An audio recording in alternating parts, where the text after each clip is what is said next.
Stefan Forbes is the director of Hold Your Fire, which is playing at the Chicago Critics Film Festival. The festival is running the 13th through the 19th of May. This film is going to be screening on the 15th. It took place in 1973. It's a documentary about the birthplace of the hostage negotiation.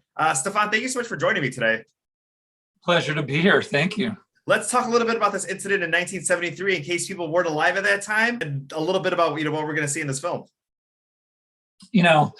I'm a huge fan of The French Connection and Dog Day Afternoon, gritty 70s thrillers like that.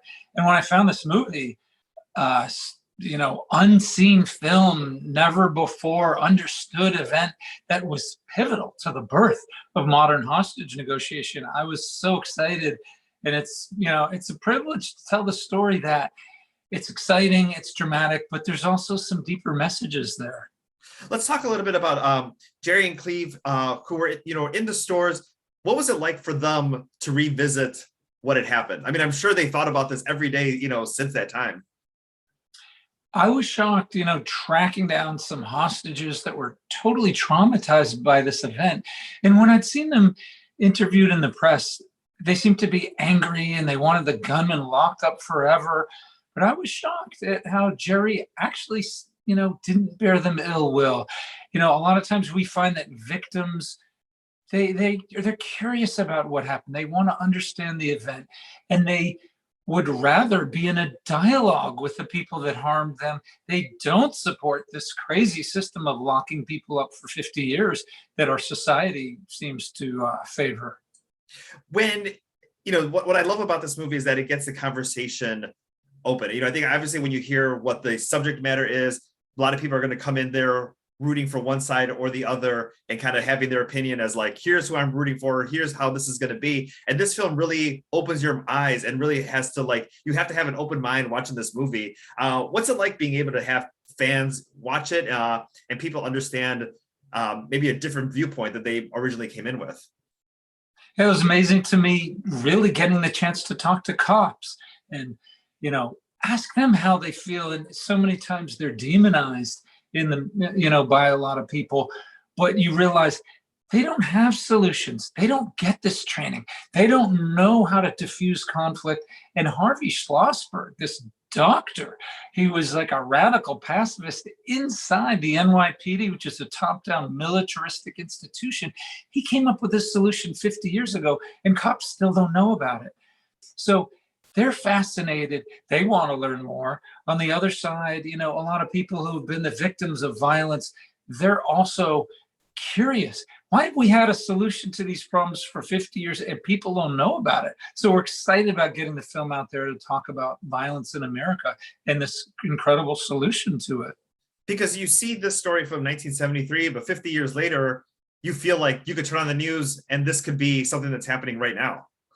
Yeah, it feels so urgent and so relevant with Elijah McClain, George Floyd, Breonna Taylor, all these people dying, and we've got the solution, and people are curious about it. It's frustrating to me in a way, but it's also exciting to go back in history and uncover this event and find out what really happened and how people really feel behind the headlines. We carry a lot of trauma around in the society. And often if you talk to people, they don't want violent solutions. They don't want this crazy prison industrial complex. They're looking for other ways to heal America.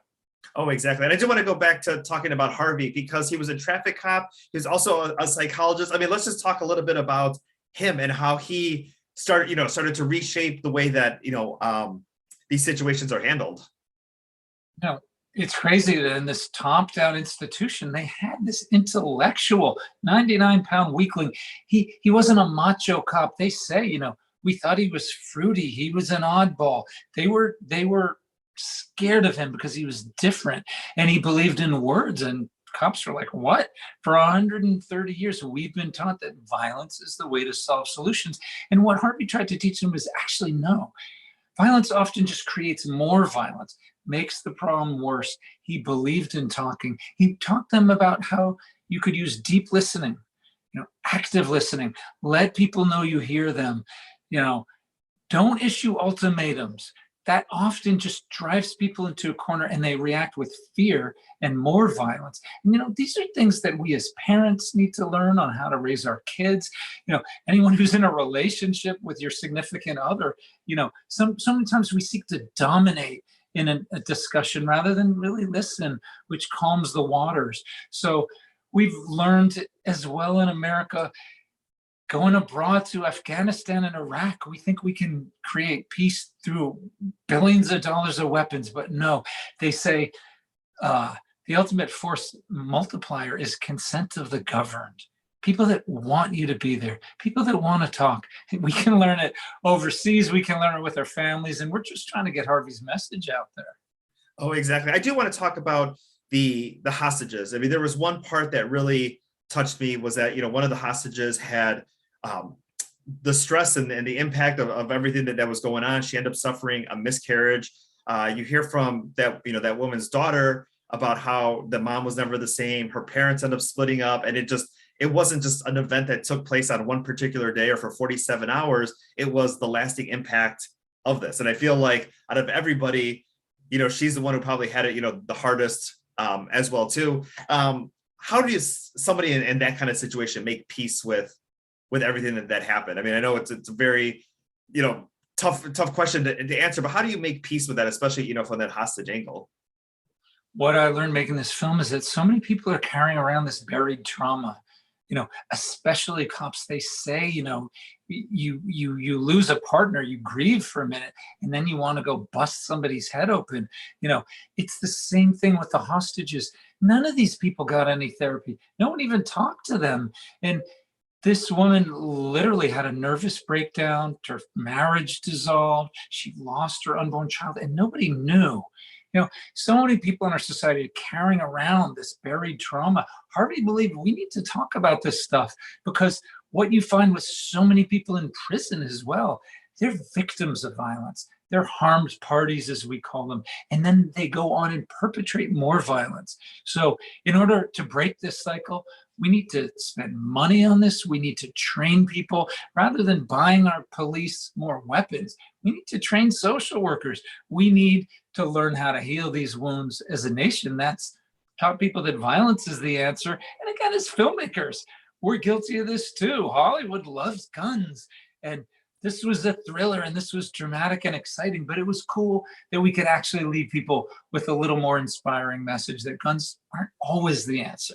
But, you also hear some people said it in the movie, and obviously films like Die Hard and the James Bond series, people love that, good versus evil and that whole theme, and that you want to see a big explosion at the end before leaving the theater. But this is real life, and I think concentrating on mental health, like you said, especially that's something that we're concentrating on the month of May, is showing that some of these situations are not like the movies, and a lot of people do associate that with, like, well, here's what I see going on the news or going on in my city.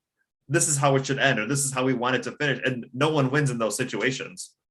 It's a real problem with American masculinity, that we think it's unmanly not to dominate a situation, control it, and be in a higher status than the person we're talking to.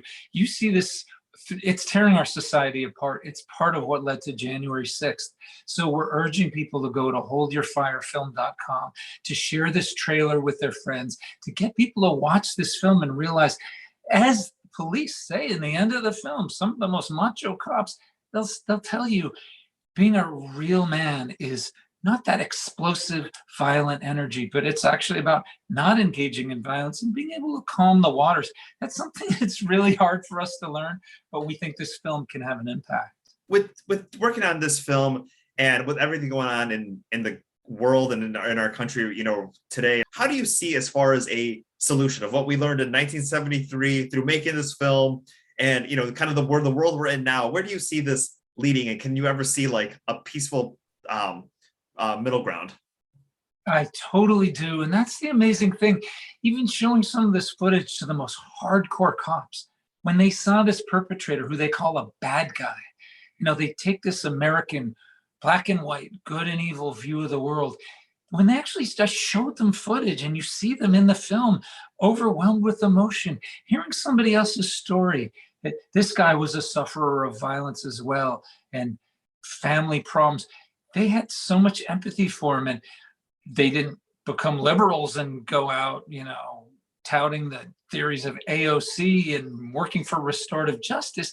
It's not some magical transformation we're going to have overnight as a society, but film can teach us to see other people as human and to really empathize. It's hard to hate somebody if you really hear their story. So we believe this film is part of the solutions, and we're putting it out there for nonprofits to use, for community screenings, because Harvey did come up with a solution 50 years ago to police use of violence that people still don't know about. It's saved thousands of lives around the world, and we're barely using it here in America. So it's exciting to be able to say, yeah, we have the solution, show people this movie. Oh, exactly. And we're so excited for you to be coming to Chicagoland on May 15th at the Music Box Theater. ChicagoCriticsFilmFestival.com is where you can go ahead and get those tickets for the screening. And then the film opens up on May 20th on streaming services and in theaters as well, too. So congratulations. Thank you so much. And thanks for having me on. Of course. Thank you so much.